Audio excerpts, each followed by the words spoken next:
Close your eyes for a second.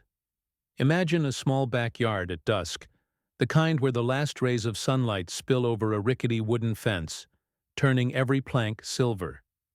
If you look closely, you'll see tiny black holes peppering the wood, like a night sky that forgot its stars. That fence once belonged to a boy named Arjun, and tonight, I'm going to tell you why those holes never went away. Arjun was 8 years old, and he was angry the way storms are angry, sudden, loud, unstoppable. He slammed doors so hard the hinges sang in protest. He kicked his football into the neighbor's roses and yelled, "Good riddance!" When his little sister hid his cricket bat, he turned the living room upside down, roaring like a monsoon tearing through the streets. His mother would sigh and whisper, "He's just a child." But his father listened. One quiet evening in the kitchen, as the smell of dal and rice filled the air, his father handed him a canvas bag that clinked with the weight of nails. "Every time you lose your temper," his father said, gentle but firm, "take one nail from this bag and hammer it into the backyard fence. One nail for one burst of anger. No excuses." Arjun scowled. "That's stupid," he muttered. His father only smiled. "Try it for a week, then call it stupid." The first day was a massacre. 37 nails. Arjun stormed out after breakfast because the toast was too crispy. Bam! He hammered another because his sister sang off key. Bam! By sunset, because the world simply dared to exist, the fence looked like a porcupine with a bad haircut. But something shifted by day 4. Only 29 nails. Day 10. 15. Day 18. 6. Hammering was hard work, sweaty, splintery, exhausting.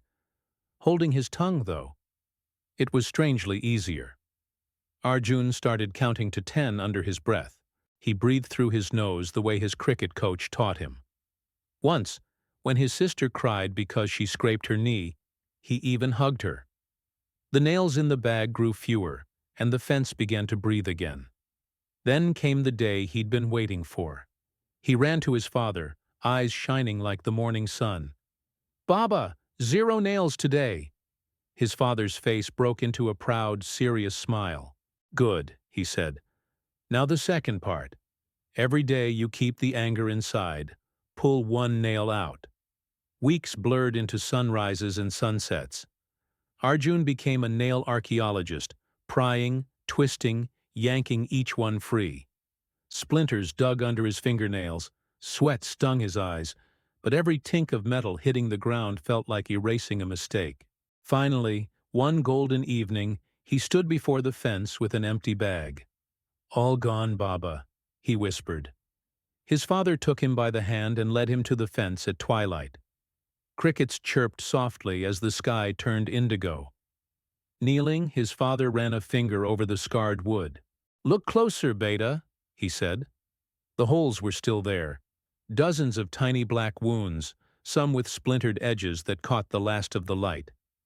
"You took the nails out," his father said, voice soft as the evening breeze. "But the fence will never be new again. Every hole is a shout you can't unsay. Every splinter is a tear someone still feels." Arjun's voice cracked. I didn't know words left holes."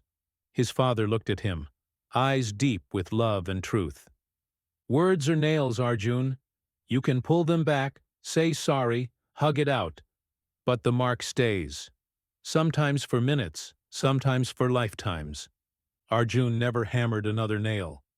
He grew up, played district cricket, became an engineer with calloused hands and a quiet smile. But every Durga Puja, when the family gathered to repaint the fence, he'd run his palm across those faded holes and whisper the same promise. "Today, 0 nails. Here's the part I need you to carry with you. The next time your voice climbs, your fists clench, your thumbs itch to type fire, pause. Picture that fence. Picture the holes. The strongest people aren't the ones who never get angry. They're the ones who learn that some damage can't be sanded smooth. 0 nails today? Good. Pull one out for the world. The fence never forgets. but you can choose not to hammer.